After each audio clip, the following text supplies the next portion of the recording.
Bien, hermanos, bienvenidos al canal En Tono de Fe. Hoy estoy muy gozoso porque tenemos a nuestro primer invitado. Él es una persona que sirve en la comunidad de San Martín de Porres, en La Paz, en la diócesis de La Paz. Además, él es el coordinador diocesano de música sacra. Es una persona que estimo, es un amigo, una persona que admiro mucho. Bienvenido, Marcos Ochoa. Muchas gracias por la invitación. Estamos aquí para colaborar con la poca experiencia o con la mucha, por los años más que nada, pero con mucho gusto para servir al Señor y a nuestros hermanos. Bien, hermano, pues vámonos de lleno. Te quiero preguntar cómo y cuándo fue tu llamado al servicio de la música sacra. Bueno, es una pregunta interesante. Se puede decir que mis padres, principalmente mi mamá, me inculcó de muy chico el asistir a misa.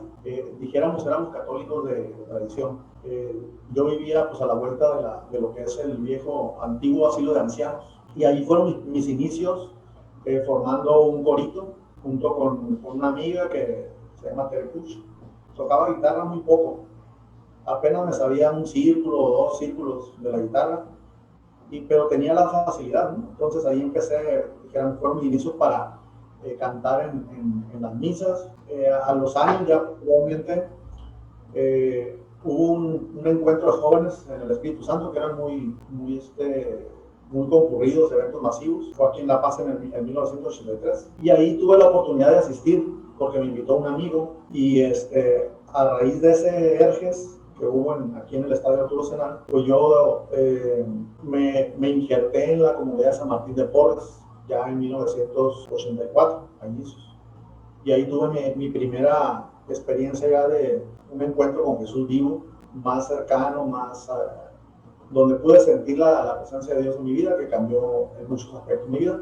Y desde que prácticamente entré a servir en la música. El coro que lo coordinaba en ese entonces mi hermano en Cristo, Paco Arbay, pues del que aprendí mucho y nos fuimos metiendo más de lleno a lo que es la Santa Misa y las asambleas de oración de la Renovación de Dios. Pues mire, no sé si usted que escucha este video me va a creer esto, porque cuando yo me enteré fue difícil de aceptarlo, no lo podía creer, pero mi hermano que usted está escuchando, ¿alguna vez ha escuchado usted un canto que dice: no apaguemos, no sofoquemos? No apaguemos, no sofoquemos el fuego del Espíritu de Dios. O un canto que dice: me levantaré, volveré. Me levantaré, volveré, me levantaré, volveré, me levantaré, junto a mi Padre volveré. O un canto que dice: eu sinto gozo abundante, gozo que não me cabe no coração.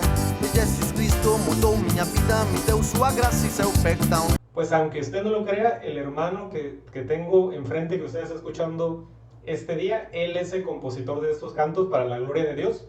Y yo te quiero preguntar, Marcos, ¿cómo empezaste a componer? Si nos vamos a la escritura, que a mí me gusta mucho, me apasiona mucho toda la literatura paulina, todo lo que es San Pablo.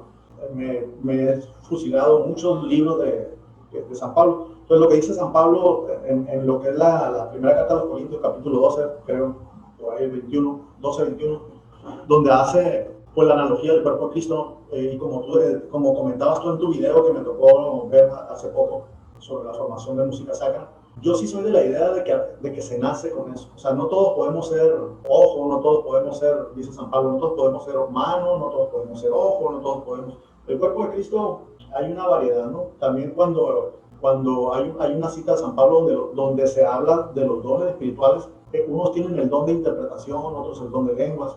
Yo inicié desde muy chico, fíjate, yo ya tenía como que esa facilidad para escribir cuentos. Yo empecé escribiendo cuentos, inicié haciendo escritos. Digo, hay hermanos que a lo mejor lo tienen y no lo han descubierto y lo pueden poner en práctica. Pero fíjate, yo en secundaria, cuando salí de la secundaria, hice un trabajo de composición a los símbolos patrios, recuerdo, que me pidió un maestro para poder exentar las últimas 3 unidades. Lo elaboré, pero no es presunción, pero lo hice rápidamente con tal de pasar y de desocuparme de esa tarea. Y ya me fui a la prepa, yo no sabía, y como al siguiente año, me gané a nivel estatal, gané el primer lugar de composición en prosa, valga la redundancia, de esa composición a los símbolos patrios. Yo ya lo traía. Cuando tuve mi primer contacto con el movimiento de la renovación carismática, empecé a leer mucha Biblia, ya tú sabes, ¿no? Te conviertes en la renovación, tienes un encuentro con Cristo, empiezas a querer evangelizar hasta el paletero, ¿no?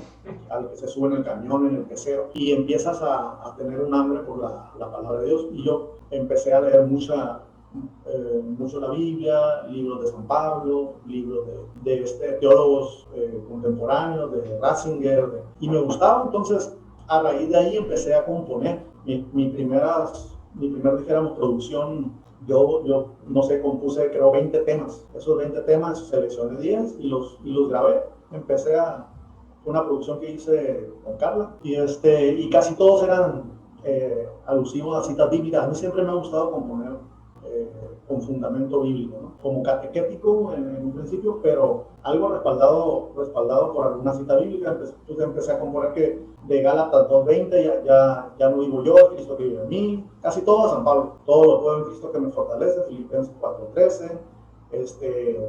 Una de mis composiciones que me gustó mucho en un inicio, que fueron de las primeras, es de la carta a los Romanos, capítulo 8:30, esa cita que dice de que nada puede apartarnos del amor de Dios, que habla de la justificación, la predestinación, a la que hace referencia San Pablo. Y así empecé con eso, Romanos 10:9, que es si confiesas con tu boca que Jesús es Señor. Entonces me volví muy prolífico en la composición, dijéramos, y era exigente, ¿no? Me rechazaba lo que no me gustaba, dejaba lo que me gustaba, por lo que mencionas tú, ¿no? Primera Tesalonicenses 5:19, no apaguen el fuego del Espíritu Santo, y así. Entonces creo que hay quienes ya lo traen, pero también hay quienes no saben que lo tienen, esa capacidad, ese carisma, y lo tienes que desarrollar, ¿no? Y a veces te nace, ¿no? Entonces, a mí siempre se me ha dado, no tanto que diga, me voy a sentar y voy a componer este canto que hable de esto, no, casi es más tiene que ser una inspiración, pues algo que te mueva, ¿no? Y así fueron mis inicios en la composición. Y de hecho para allá iba mi siguiente pregunta, o sea, más o menos, o sea, ¿no tienes entonces un proceso definido para la composición o en general, cuando Marco va a haber un congreso y ¿sabes qué, Marcos? Ocupamos un canto lema. O de repente te inspira, te llega el Señor, viene de la necesidad. ¿Cómo más o menos es tu proceso de composición? Fíjate que a mí, así el que me digan, hay un congreso, se me hace muy complicado a mí, en lo personal, porque tiene que ser algo que venga inspirado por el Espíritu Santo. La única vez que lo hice, así como dices tú, haz un tema para este evento, este congreso, yo ya estaba participando dentro del equipo diocesano de la renovación, con el padre que la presidía, el asesor del padre Memo, y hubo un congreso, y ahí sí me pidió un canto así muy específicamente, porque casi no había prácticamente dos comunidades de renovación en la ciudad, que era Santuario y San Martín, y de pilón pues estaban en pugna. En realidad había piques, entonces, y yo coordinaba música. Entonces siempre era como que con pincitas, decir, ¿sabes qué? Vamos a formar un coro para tal evento y vamos a meter 3 hermanos de Santuario y 3 de San Martín. Y eran unos pleitos, ¿no? O sea, ¿no? ¿Y por qué 3 de allá? ¿Y por qué 3 de acá? Y entonces, esa fue la única vez que hubo un congreso que el padre me dijo, oye, ¿sabes qué? Estaba encima ya el congreso porque al modo estábamos en pañales, apenas estábamos haciendo los estatutos de la renovación y ya estaba encima el evento. Y me dice, hay que hacer un canto lema. Y fue donde es la única vez. Tú puedes esforzarte mucho, leer la Biblia, leer libros, componer un canto perfecto en sus estrofas, en lo que dice todo. Pero si no está ungido por el Espíritu Santo, de nada sirve. Y puede haber un canto con 2 palabritas y sin embargo ese canto va trascendido. Yo creo el que me llega la inspiración, casi siempre. Casi por el 99% de las composiciones que yo he hecho es porque me llegó en ese momento la inspiración del Espíritu, y que es bueno, yo pienso en cierta manera, porque el afanarte a veces en decir voy a hacer un canto que conmigo no funciona. digo, es bueno y está bien para mí porque no tiene que ser un tema de tal compositor o de Marcos Ochoa o de Paco Arballo, Oscar Ramírez, sino que tienes que ser un canto que se ponga al servicio de la comunidad. El Espíritu Santo lo mueva como quiera, ¿no? Entonces, es la manera como yo compongo. Lo que yo te podría decir es de que sí es importante revisarlo, leer. Si tú te nutres de la palabra de Dios, te nutres de un buen libro, de una encíclica del Papa Francisco. Hace poco yo compuse un canto que me llegó por inspiración a raíz de que leí una carta del Papa Francisco que se llama Bula a la Misericordia, que fue en el año de la Misericordia. Entonces hubo una frase que me pegó mucho sobre el perdón y a raíz de ahí nació un canto, ¿no? Que lo tengo ahí, es inédito, que se lo compartí a una hermana de Renovación de Chiapas y me dice, oye, dame chance de grabarlo. Pues grábalo, o sea, se llama José Acuña. Entonces le dije, grábalo si tú quieres, y es un canto muy sencillo, ¿no? Y nació a raíz de una inspiración de una carta del Papa. Así es. O una frase del Papa, o sea, no es una cita bíblica, ¿no? Pero la frase es muy profunda, muy preciosa. Entonces, sí te tienes que documentar, tienes que prepararte, y sobre todo al final, lo que sí es muy importante, que yo siempre, y de hecho lo sugieren compositores como Marco López, como Daniel Poli, como Jonathan Armaiz, te dicen, ¿sabes qué? Todas tus composiciones, si es posible que te las revise un sacerdote que sepa de lo que vi, mejor, si es algo bíblico. Y también, si no es bíblico, cantos de evangelización. ¿Por qué? Porque para que tú cuides el que no digas alguna cosa que no es, o alguna cosa, no digo, no es nada grave, pero a lo mejor que sea algo coherente, pues lo que estás tú diciendo en esa frase, ¿no? En ese canto de evangelización, o en ese canto que es para la misa o de adoración, lo que sea. Oye, hermano, y regresando a ese tema que tocabas tú de los cantos que trasciendes, pues hay un canto tuyo que pues así, siendo honestos, es mi canto favorito del mundo mundial. Y es un canto que dice, ay, pero qué bonito es alabar al Señor. Ay, pero qué bonito es alabar al Señor, con gozo y con alegría, aplaudir en su honor. Pues mira, fíjate, curiosamente, a lo mejor yo digo, es que mis cantos tienen que ser inspirados por el Espíritu. Ese canto es el que me pidió el Padre Memo para ese congreso. Wow. Y yo te lo digo así de verdad, yo no daba un 5 por ese canto. Pero no sé si algunos saben o no. Ese canto se hizo, fue un congreso que hubo en los 90s, estaba de obispo el Braulio Rafael León Villegas. La renovación iba saliendo de un obispo que no que odiaba la renovación, pero que le tenía mucho respeto, no te permitía aplaudir. Fueron tiempos difíciles para la renovación. Entonces llegó este obispo y hubo una apertura. Y fue un congreso, creo que en ese congreso vino María San Giovanni, o no recuerdo si el padre Tardif y María San Giovanni, o vino Marvin Kramer, no recuerdo. Pues casi nadie. Ajá, entonces la cita bíblica de ese encuentro era, si tú crees en Jesús el Señor, serás salvo tú y tu familia, o tú y tu casa, depende de la versión de donde lo veas. Entonces, a raíz de eso, yo compuse ese canto. Ese canto, por los que no saben, empieza, en realidad era como si fueran dos cantos en uno, era como un popurrí. Ajá. Pero empezabas, si tú crees en Jesús el Señor, si tú le crees a Cristo, salvación tendrás, total. Y la segunda parte del canto es, ay, pero qué bonito es alabar, etc. Lo hicimos el canto, lo ensayamos, lo sacamos, lo cantamos. Es un canto que yo decía, pues ya salimos del paso, ¿no? Ya sirvió para el congreso y ya. Y me pasaron muchas cosas, espero no abusar del tiempo.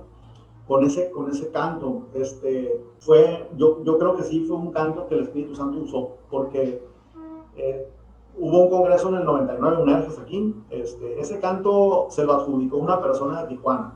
No sé, me enteré por medio de un hermano que vino allá al congreso del Erges. Ese canto empezó a gustar a los coros. Se empezó a escuchar en Tijuana, en Sonora, en Sinaloa. Me lo pidieron para grabarlo a Aguascalientes, la renovación de Aguascalientes, una chica que se llamaba Tina Félix. Recientemente tuve contacto cuando vino Marco López, que fui a un encuentro allá con esta Lucy Garfias. Ellos lo grabaron en Querétaro para la renovación, en un cassette, en un disco, perdón. También una vez Catedral trajo a un cantante que se llama Cuco Chávez, creo, de Guadalajara. También él lo grabó sin saber quién era el compositor, y le cambió el nombre, le puso el Agachadito. Sí.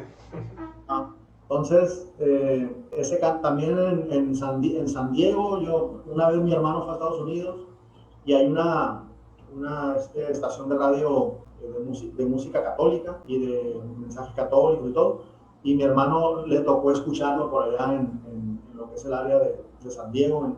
Total de que es un canto que es muy sencillo, muy, dijéramos, a lo mejor yo diría muy sin chiste, pero es un canto que agradó mucho, que gustó mucho y que el Espíritu Santo lo fue utilizando, ¿no? Hasta la fecha lo cantan en muchos grupos de jóvenes, y pues me sorprende, ¿no? Me sorprende, pero pues para eso fue para la gloria del Señor, y así es como se mueve, como el Espíritu Santo quiere moverse, ¿no? Así es. No, pues hermano, muchas gracias por compartirnos la historia detrás de estos cantos. Yo sé que va a ser de mucha inspiración para muchas personas que dicen que los cantautores son personas místicas fuera de este mundo, y resulta ser que cualquiera de nosotros, por la gracia de Dios, puede escribir un canto que trascienda. Muchas gracias por platicarnos estas historias, por compartir tu tiempo. Y por último, me gustaría preguntarte a Marcos, como coordinador diocesano de música sacra, ¿qué le quieres decir a la diócesis, a los coros, a la música sacra? ¿Tienes algún mensaje para nosotros? Pues sí, mira, aprovechando el medio, música sacra, aunque se atravesó la pandemia, estuvimos acercándonos, teniendo un contacto más cercano con los decanatos. Estuvimos yendo prácticamente a todos los decanatos, solamente nos faltó aquí la ciudad de La Paz. Y pues esperamos que por los tiempos que estamos viviendo podamos retomar eso en su momento, y ojalá que podamos seguir ayudándonos, formándonos. A lo largo de estos años de música sacra, pues yo creo que ya ha llegado el mensaje prácticamente a muchos coros, pero que surgen nuevos coros. Y ahorita, por ejemplo, este esfuerzo que están haciendo tú, Oscar, te felicito.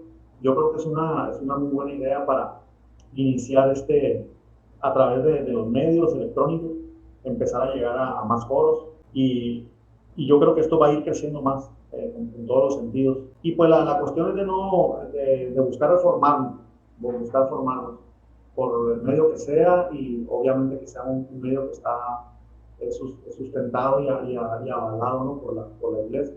Y pues espero pronto tener noticias. Todo depende de la situación, ¿no? De la pandemia, en todo lo que está. Pero les mando un abrazo, y ojalá que en sus parroquias puedan cada día esforzarse por formarse, tanto en las reglas, tampoco se trata de ser tan tajantes, y también en el crecimiento, en la formación musical, en la formación espiritual. Es indispensable. Pues un abrazo y para todos. Muchísimas gracias, hermano. Muchas gracias por tu tiempo y bendiciones. Muchas gracias por la invitación, y Dios les bendiga. Un abrazo y bendiciones en nombre de Jesús y de María. Shalom.